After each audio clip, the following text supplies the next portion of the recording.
watching News 25. Local coverage you can count on. News 25 is brought to you by J.K. Nelson Law, voted Best of Las Vegas. Give them a call, 702-727-9900. News 25 is also brought to you by Desert View Hospital. You can count on us.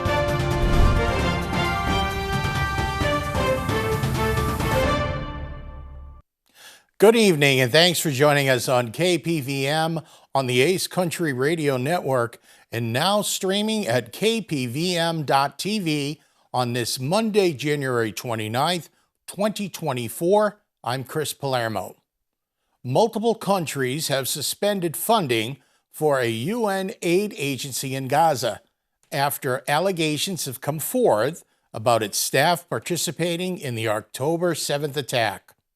Several employees for the UNRWA have been fired following Israel's allegations that several of the UN agency's staff participated in the October 7th attack against southern Israel, which ignited the current war. Felipe Lazzarini, the UNRWA Commissioner General, has spoke on the matter, stating that anyone who betrays the fundamental values of the United Nations also betrays those whom we serve in Gaza, across the region and elsewhere around the world. Lazzarini continued, stating that Israeli authorities provided the agency with information about the alleged involvement from the UNRWA's employees, which resulted in the termination of said employees. The UNRWA is responsible for the education, medical care, and welfare services for Gaza's 2.3 million people. Lazzarini also stated that any additional agency employees found involved in the attacks as well would be held accountable, as well as through criminal prosecution. Currently, an internal investigation is being conducted by the Office of Internal Oversight Services. The number of UNRWA employees accused of being involved in the October 7th attack was not announced by the UNRWA. However, the U.S. State Department has put the number at 12 during an announcement that they have temporarily paused funding for the UNRWA.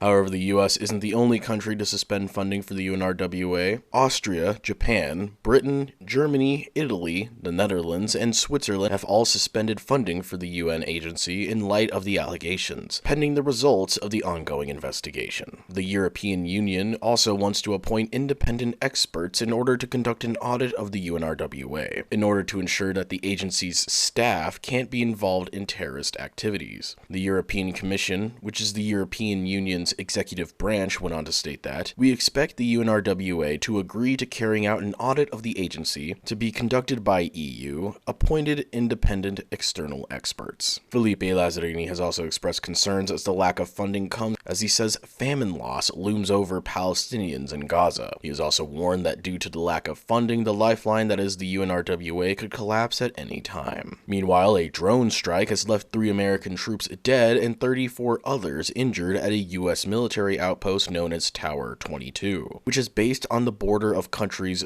Jordan and Syria. Tower 22 is also close to the Iraqi border. According to reports from an anonymous official, the reason the drone was not shot down before it could strike the base is possibly due to the base mistaking it for a U.S. drone. U.S. Defense Secretary Lloyd Austin went on to state that, "The President and I will not tolerate attacks on U.S. forces, and we will take all necessary actions to defend the U.S. and our troops." As of reporting, it is currently unknown what country and or group had conducted the strike. However, the U.S. blames Iranian-backed proxies, to which Iran has called the accusation baseless. Former President Donald Trump has been ordered to pay $83.3 million in the defamation case filed by Jean Carroll. R.J. Camacho has more on this story. On January 26, the former President Donald Trump was ordered to pay $83.3 million in regards to a sexual assault and defamation case that was filed by E. Jean Carroll against him. E. Jean Carroll has been facing continued social media attacks after she claimed that Donald Trump had sexually assaulted her in a Manhattan department store around the summer of 2019. The sexual assault that she accused the former president of reportedly occurred in between late 1995 and early 1996. When she brought forth these claims back in 2019, Trump vehemently denied them, which prompted a lawsuit against Trump for defamation. Last year, in the first lawsuit Carroll filed against Trump, the jury had found the former president liable for defamation and sexual abuse. Carroll issued a statement regarding the matter, stating that, "This is a great victory for every woman who stands up when she's been knocked down, and a huge defeat for every bully who has tried to keep a woman down." Trump has reported that he believes that the legal system is both out of control and being used as a political weapon against him. However, there is no evidence towards these claims. Trump's attorney, Alina Habba, spoke on the matter, stating that, "It will not deter us. We will keep fighting, and I assure you, we didn't win today, but we will win." Additionally, Trump's lawyer, Habba, believes that Carroll was enriched by the accusations against Trump and got fame that she had craved. According to Habba, Carroll did not suffer emotionally or professionally due to Trump's statements from 2019. According to a post on Trump's social media platform Truth Social, he plans to file an appeal to the case. Checking some other news on this Monday, 2 people were arrested after they reportedly attempted to steal multiple items from our local Walmart. On January 27th, Nye County Sheriff's Office deputies responded to Walmart in reference to a robbery. As officers arrived in the area, they were informed that the suspects allegedly left in a white Ford Taurus. A traffic stop was conducted on Wilson Road and Linda Street, where officers identified the driver as Adam Johnson and the passenger as Haley Mulcahy. According to the declaration of arrest, they denied ever being at Walmart. Officers then spoke to the Walmart asset protection employee, who alleged that Adam and Haley were placing items in a shopping cart before later putting them in a backpack. Both the suspects then left the store and later came back to take the backpack, according to the arrest report. Additionally, the asset protection employee alleged that when they confronted Adam about the items in the backpack, Adam ran towards them and shoved them to the ground. Haley was also allegedly seen on video handing Adam items to be placed in the backpack to be stolen. Adam Johnson and Haley Mulcahy have both been arrested and booked into the Nye County Detention Center under the charge of robbery. And police in Vegas find a woman dead in her hotel room, prompting an investigation. On January 29th today, Las Vegas Metropolitan Police Department authorities have stated that a woman was found shot to death inside a hotel room on the Las Vegas Strip. This occurred just before 2 a.m. when officers responded to a call for a welfare check at a hotel in the 3700 block of South Las Vegas Boulevard. LVMPD's homicide section is currently handling the investigation, and the Clark County Coroner's Office have not yet released the identity of the woman or any official rulings on the cause and manner of death. Anyone with information regarding this incident is urged to contact the LVMPD at 702-828-3521. And for those who wish to remain anonymous, you can contact Crime Stoppers at 702-385-5555. And it was a big day yesterday in the NFL and football, and that big game is coming to town. All the details coming up. Mikey in sports in just a bit.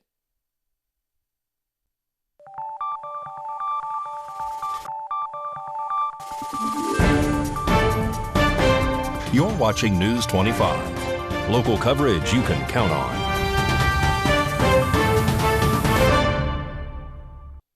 Welcome back to News 25. I'm Chris Palermo.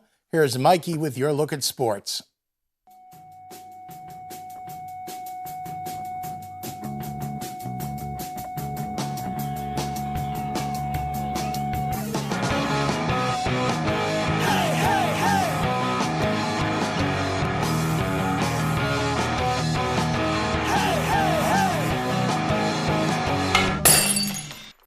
Time now for your News 25 look at sports. The stage is set. February 11th, Allegiant Stadium, San Francisco 49ers versus the Kansas City Chiefs, Super Bowl 58. Now we have to remember how to make sausage dip. The Kansas City Chiefs will be practicing at the Las Vegas Raiders headquarters ahead of Super Bowl 58. Meanwhile, the San Francisco 49ers will practice at UNLV's Fertitta Football Complex. The Golden Knights road trip continued over the weekend. They stopped in New York to take on the Rangers on Friday. They won 5-2, then they went to Detroit to take on the Red Wings and lost by the same score.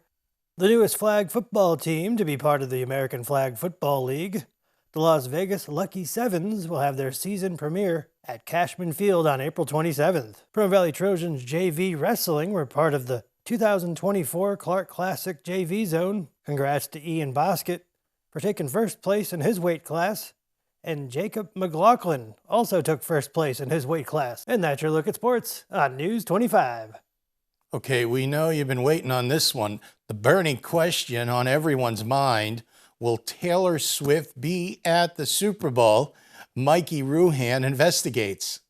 Now that we have our two Super Bowl teams, the 49ers against the Chiefs, will Taylor Swift be at Super Bowl? Making it to Las Vegas for the Super Bowl won't be so easy. Swift will perform the fourth of 4 shows in her Eras Tour in Tokyo on the Saturday night before the Super Bowl. Tokyo is 17 hours ahead of Las Vegas. Concert is scheduled to start at 6 p.m. in Tokyo, and her shows on the tour have typically run between 3 and 4 hours. If it ends at 10 p.m. in Tokyo, that would be about 5 a.m. Saturday in Las Vegas. It takes between 11 and 12 hours to fly from Tokyo to Las Vegas. Swift isn't flying commercial, so it's not like she's going through security and waiting at the gate. So physically making it to Las Vegas wouldn't be a problem. Swift could theoretically arrive sometime Saturday night. The game kicks off just after 3:30 p.m. Pacific time on Sunday. Then there's the question of whether Swift will want to make the trip. It would be a grueling week for her. She has shows in Tokyo on Wednesday, Thursday, Friday, and Saturday. Jumping on a plane right after her 4th show in 4 days for a 12-hour flight back to the United States for a football game before flying to Australia for a concert the Friday after the Super Bowl is a big ask. Thanks, Mikey. And the Mob Museum in Las Vegas is set to offer Nevada residents free admission for their 12th anniversary on February 14th. The Mob Museum in downtown Las Vegas will once again welcome Nevada residents with its free anniversary day next month. The museum will celebrate its 12th anniversary on Wednesday, February 14th by offering free admission to Nevada residents and buy one get one admission for non-residents. The day also marks the infamous St. Valentine's Day massacre, in which several gangsters were shot to death in Chicago by assassins allegedly hired by Al Capone. Museum officials say there will be an exclusive showcase of the 2 Thompson submachine guns, or Tommy guns, used in the massacre. Reformed mobster Frank Calabrese Jr. will also be on hand to share the story of his life and how he worked with the federal law enforcement to take down the Chicago outfit. The Las Vegas Cadillac Club will have a display of historic vehicles, and Vitalant will host a blood drive on site. The museum will be open from 9 a.m. to 9 p.m. The Tommy gun display will be on view until 6 p.m. Calabrese's speaking appearance will be from 10:30 a.m. to 4:30 p.m. and the blood drive will take place from noon till 4 p.m. For more information, visit themobmuseum.org. In more news tonight, the Henderson Police Department is adding a new course to its program that will teach the dangers of fentanyl and how to administer Narcan, which reverses the effects of an overdose. A new free class is being added to the Henderson Police Department's first responder courses. The department will now be offering free training on the dangers of fentanyl and how to administer Narcan in collaboration with the Risk It All with Fentanyl initiative. The first class will be held on Saturday, February 3rd this weekend from 10 a.m. to noon at the Fire Training Center, which is located at 401 Parkson Road near Sunset and Gibson Road. According to officials, fentanyl-related overdoses are on the rise, and this addition to the course will focus on raising awareness to keep residents, primarily the youth, safe and well-informed. Attendees will be provided information on the dangers of fentanyl and will be shown demonstrations on how to administer Narcan, which is a drug that reverses the effects of an overdose. In addition to fentanyl training, the first 6 community lifesaver training also provides skills that include hands-only CPR, emergency bleeding control, automated external defibrillator training, fentanyl awareness and Narcan training, and the Pulse Point Responder app, which receives alerts that can help nearby citizens in need. More news in just a bit, and we have information on a festival coming up.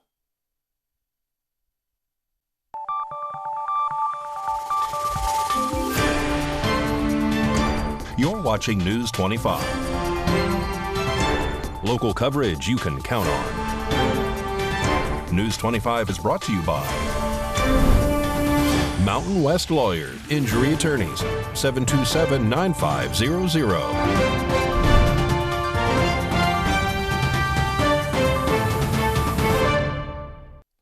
Welcome back to News 25 on Ace Country Radio and now streaming on KPVM.TV. Death Valley National Park Ranger Abby Wines is here to tell us all about the Dark Sky Festival, slated from March 1st through the 3rd. Another thing to look forward to out here in Death Valley National Park is the annual Dark Sky Festival.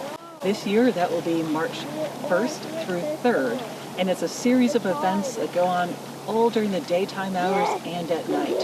At night there will be many telescopes set up for people to view the impressive dark skies we have here, and during the day there will be a series of speakers from NASA, from SETI, from JPL Lab and Caltech out here talking about the research that they do in Death Valley and how Death Valley is an analog for what other planets and moons of other planets look like.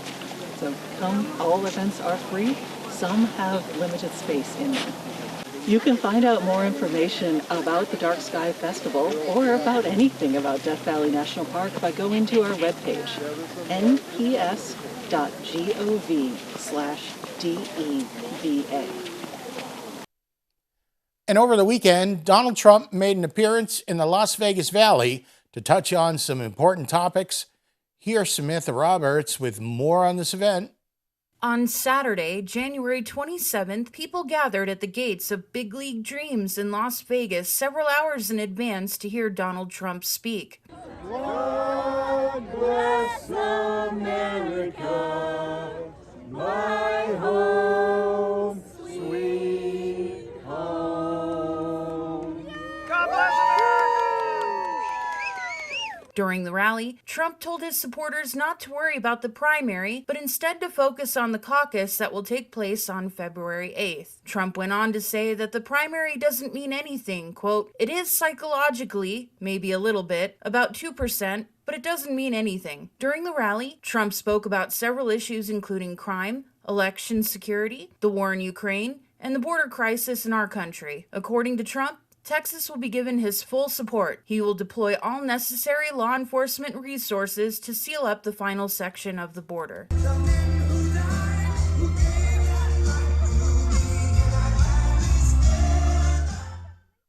And with the colder weather this time of year, many of us are hunkering down and spending more time indoors.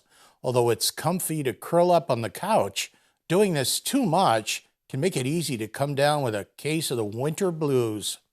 You may notice that you don't want to go out as much anymore, maybe because it's darker outside. We don't have as much sunlight. You may feel more irritable, a little bit more impatient with things. You may also notice that your appetite might increase, and so you may notice you eat a little bit more too. To combat with winter blues, Cleveland Clinic psychologist Kia Pruitt says it's most important to find ways to stay active. Along with reducing your risk of chronic diseases, exercise can be a great way to boost your mood. And when the temperatures drop, try not to rely too heavily on comfort foods. Dr. Pruitt says eating a healthy diet can do wonders for your mental health as well. With cold weather and less sun, people may also find some relief through light therapy, which involves using a special lamp to mimic sunlight. Another way to keep the winter blues at bay is to stay social. She urges people to contact someone they've been meaning to connect with. Maybe it is a family member that you reconnected with during the holidays that you really want to reach out to. I would encourage you, go ahead and reach out to that person. Or maybe there's a friend that you saw over the holidays, maybe someone you grew up with. You've exchanged numbers, and maybe you do have an intention to call them, but maybe because you just kind of feel a little down, a little tired, you haven't reached out. I would just encourage, go ahead and reach out to those folks. Furthermore, while feeling down from time to time is normal, Dr. Pruitt encourages people to seek professional help if they're regularly struggling with their mental health. News 25 WeatherCam is brought to you by Lerner and Rowe Injury Attorney's Office in Pahrump. In a wreck, need a check? Call 702-877-1500. Oh, what a gorgeous shot that is. That is the temporary lake in Death Valley, salt water. You really got to get out there and check it out sometime. Rory has all the weather details coming up in a bit.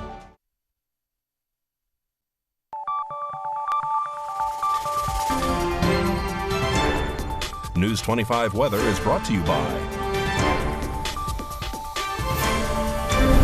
Dairy Council of Nevada. Undeniably delicious, undeniably dairy. Enjoy what's real.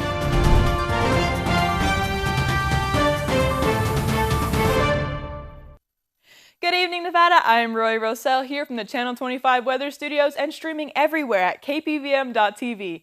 Now let's take a look at Nevada.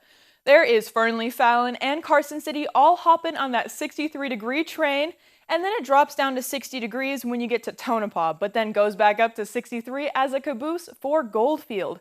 Beatty at 71, Amargosa at 75, and Las Vegas at 70 degrees, and then following in at the tail end would be Death Valley at 82 degrees. Here in the Paradise of Pahrump, it's currently 66 degrees. The high today was 71 degrees. The humidity today was 35%, and the sun rose this morning at 6:47 this morning and set at 5:07. The low tonight is 42 degrees, and the humidity is 58%, which is really high. Now taking a look at the 7-day forecast, it looks like it is going to rain on Thursday in through the weekend, and it's going to be very, very cold. It drops down to the 50 degrees. We had a few nice days at the 70s. But obviously it's going to drop very far, and into February it's going to be very cold. I don't like the cold. Anyways, back to the desk. Here's Chris. All right, thank you very much. That'll do it for tonight. I'm Chris Palermo, News 25. Have a great night.